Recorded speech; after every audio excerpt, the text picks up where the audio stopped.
بسم الله الرحمن الرحیم. سلامونه نیکې دي. نن زموږ موضوع ده W-Fragen. په الماني ژبه کې په لومړنۍ کچه د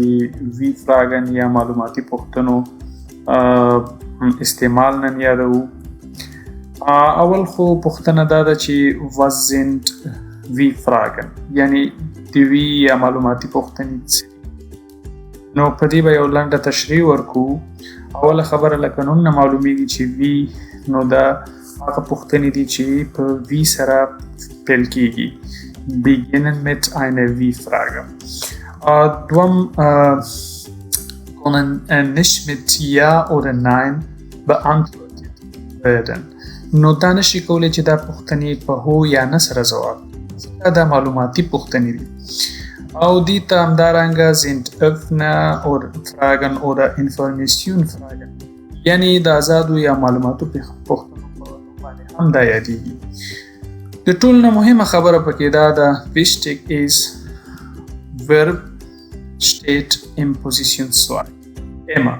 کله چې موږ وی فراګه کوو نو پوزیشن د ورب چې دا پوزیشن هغه به همیشه دومي. اول به وی فراګه راځي ورپسې به متصل تاسو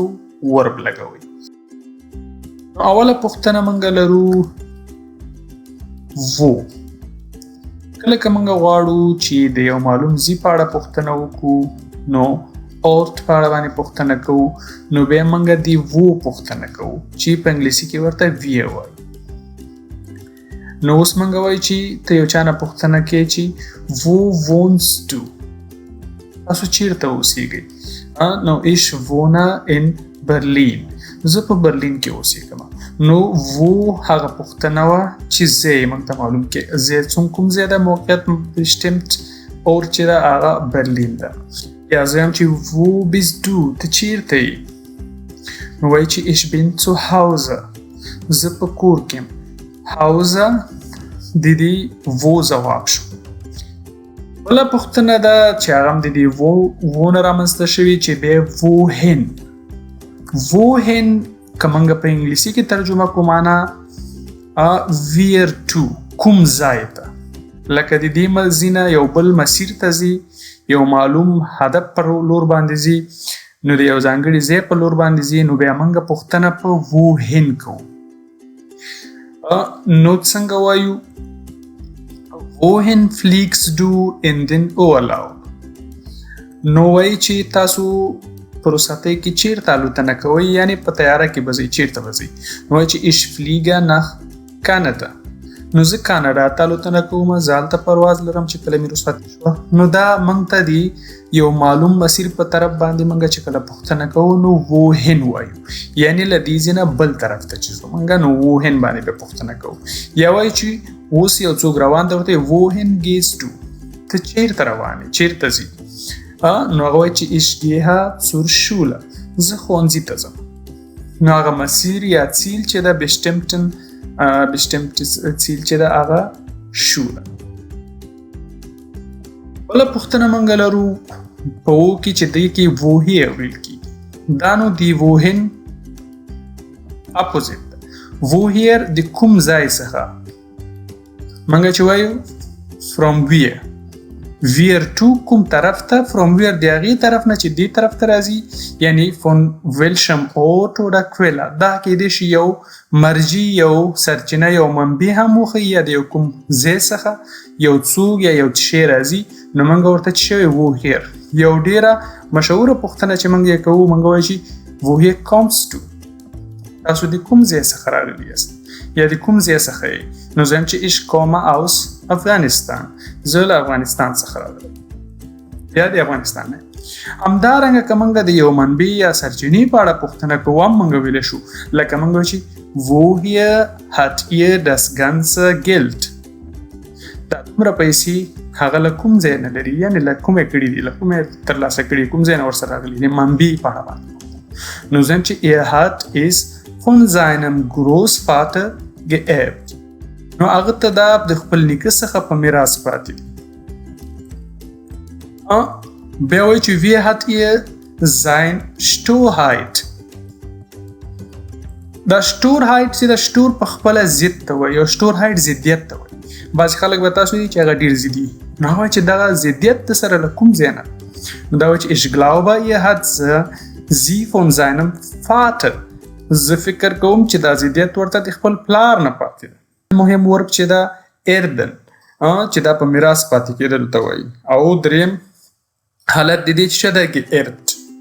تاسو به نوم اورېدلی چې ارب کرانکنهایت هغه مرضونه چې هغه میراثي یو بل نه بل ته پلار او نیکه کې بیا بچیانو ته راځي او دا شتور په خپله adjective ده او شتورهایت بیا چې شی ده noun ده یعنی ضدیت بله پوښتنه لرو معلومه پوښتنه ده وان یعنی کله چې موږ سایت په موږ د وخت په اړه پوښتنه کوو نو بیا موږ دی وان پوښتنې وان kommt der Zug an نو دلته uncommon ورب ده او uncommon یو داسې ورب ده چې دا ټرین بار ده نو دا ان اخر کې راغی دا ځان ته common نه ده uncommon را رسېدلو ته وایي نو ریلګاډی به کله را رسېږي der Zug kommt 8 Uhr an نو ریلګاډی به 8 بجې را رسېږي یا wann ist dein Arzttermin یعنی ستا د ډاکټر وخت څه وخت دی یا ډاکټر سره د ملاقات څه وخت دی نو mein Termin ist am Montag 15 Uhr نو دلته وګورئ چې کله ورځ راځي بیا پرپوزیشن ام او کله چې وخت راځي بیا پرپوزیشن بله پوښتنه زموږ د واروم او دا معلومه ده چې واروم معنا یعنی ولې او کله چې موږ غواړو چې begründung وکړو وایل دین په دې باندې موږ کولی شو ځواب وکړو نو اوس که تا نه څوک پوښتنه وکړي چې warum bist du glücklich ته ولې خوشحاله نو ته وایي چې ich bin glücklich weil ich meine Prüfung bestanden habe نو چونکې weil nebensatz ده نو habe اخر ته راغی ځکه خوشحاله یم چې امتحان کې کامیاب شو warum kommst du so spät zum Unterricht فرض که استاد درته وایي چې درس ته یا کلاس ته ولې ناوخته راغلی نو ته وایي چې ich bin so spät denn ich habe meinen Bus verpasst نو ناوخته شو را باندې کلاس ته ځکه ناوخته راغلم چې بس رانه تللی و شپږم نمبر وی فراګه ده wer یعنی څوک کله که موږ د شخص یا د جملې د فاعل په اړه باندې پوښتنه کوو هغه کس چې هغه عمل اجرا کوي نو د دې په اړه چې پوښتنه کوو نو بیا موږ وی پوښتنه کوو نو وایو چې wer bist du stell dich vor تاسو څوک یې ځان معرفي کړئ چې ich bin اکرام الله der neue Schüler زه اکرام الله یم نوی زده کوونکی زه وایم چې wer hat die Rechnung bezahlt دغه بیل پیسې چا ورکړي bezahlen نو دا چې ich weiß es nicht ځواب کې چې زه نه پوهېږم دلته ټیټر یا عمل کوونکی معلوم نه ده او موږ د هغه پسې ګرځو اووم نمبر وی فراګه ده was یعنی څه کله چې موږ غواړو چې یو څه واقع کېږي یو پروسه یا یو object یا ګیګنشټاینډ چې ورته وایي د هغې په اړه د شیانو په اړه غواړو پوښتنه وکړو د یو عمل په اړه هم کولی شو پوښتنه وکړو was باندې پوښتنه کوو لکه وایي چې was ist das دا اوس یو شی ده دا څه شی ده نو دا وایي چې das ist ein Fahrrad دا یو بایسیکل دی یا was macht der Mann jetzt دا سړی اوس څه کوي نو دا دلته یو عمل ده موږ غواړو د عمل په اړه پوښتنه وکړو نو هم په was باندې پوښتنه وکړو نو وایي چې ihr fährt Fahrrad هغه یو بایسیکل چلوي اتم نمبر پوښتنه ده was für یعنی څه ډول کوم رقم نو که موږ غواړو چې د ډول یا له ډیرو څخه یو انتخاب په اړه پوښتنه کوو او eine Menge ein Auswahl یعنی یو انتخاب کوو نو بیا موږ was für باندې پوښتنه کوو لکه زه وایم چې was für ein Handy hast du کوم رقم موبایل لري کوم ډیزاین کوم ډول نو زه وایم چې ich habe ein Samsung Galaxy S24 Ultra یا وایي چې was für Bücher liest du کوم رقم کتابونه تاسو لولئ نو زه وایم چې ich lese Romane نو زه ناولونه لولم نهمه پوښتنه زموږ ده وی معلومیږي لکه څنګه art and weise په کومه طریقه یو کار تر سره کیږي نو طریقه چې موږ کله کوو نو بیا موږ پوښتنه په چی باندې کوو په وی باندې د بیلګې په توګه وایي چې وی کان ایش ډیش کنټاکټیرن زه تاسو سره څنګه تماس کولی شم چې ونیسم تاسو سره څنګه په تماس کې شم نو دلته وی باندې پوښتنه ده یعنی د کومې طریقې نه نو چې du kannst mir eine E-Mail schreiben تاسو کولی شئ ماته یو برېښنالیک یا ایمیل ولیکئ نو دا یو آرټ ده یو وایزه ده یو طریقه ده چې د دې لارې تاسو کولی شئ چې دا کار یا زم wie kann ich Deutsch lernen زه څنګه کولی شم چې الماني یاده کړم د کومې طریقې نه نو ستا ځواب ده ورته چې du kannst einen Deutschkurs besuchen ته کولی شي د الماني ژبې په کورس کې ګډون وکړي کورس ته لاړ شي نو دا هم یو لاره لسم نمبر پوښتنه ده د وی نه جوړه شوې ده چې کله موږ وی سره فیل یو ځای کړو نو دا بیا شو څومره او څومره دلته وی فیل نو دا etwas nicht zählbar یو شی چې نه شمیرل کېږي هغه شیان چې هغه د شمیرل کېدو وړ نه وي نو د هغې په اړه چې ته پوښتنه کوې نو ته به متوجه اوسې چې ته به وی فیل وایې نو موږ وایو چې wie viel Geld hast du dabei ګوره ګیلډ خو یو څوک به ووایي چې پیسې خو شمارل کېږي پیسې په مجموع کې نه شمارل کېږي موږ داسې نه وایو چې ته څو دانې پیسې لري ته څومره پیسې لري خو کله چې هغه یو سپیسیفیک کرنسي ته واوړي نو بیا شمارل کېږي لکه موږ وایو چې ته پیسې که ډالر یورو دې ته واوړي نو بیا دې شمار وړ دي خو په مجموع کې ګیلډ چې دي هغه zählbar نه دي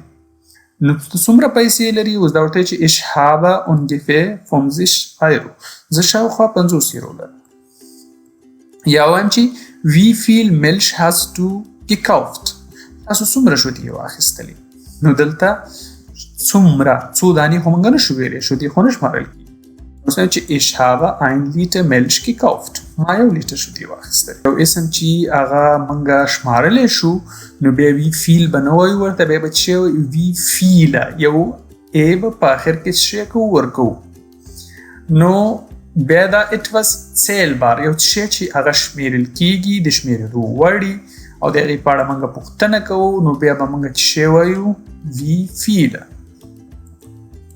بېلګې په توګه موږ وایو چې wie viele Flaschen Wasser hast du څو بوتله اوبه لري نو اوبه خو په مجموع کې نه شمارل کېږي او کله چې بوتلونه شو نو بوتلونه شمارل کېږي که زه ځان ته اوبه وایم نو بیا چې wie viel Wasser hast du خو چې کله فلشن شو نو بیا wie viele زه وایم چې ich habe 3 Flaschen Wasser یا زه وایم چې wie viele Kinder hast du تاسو څومره ماشومان لرئ څو دانې یعنې شمارل کېږي نو زه وایم چې ich habe 2 Kinder دولسم نمبر کې بیا هم د وی سره موږ چې کله oft استعمال کله چې د وی سره oft استعمال شي دا بیا موږ ته Zeit angaben یا Häufigkeit ورته وایي چې فریکوینسي د یو عمل تکرار څومره کېږي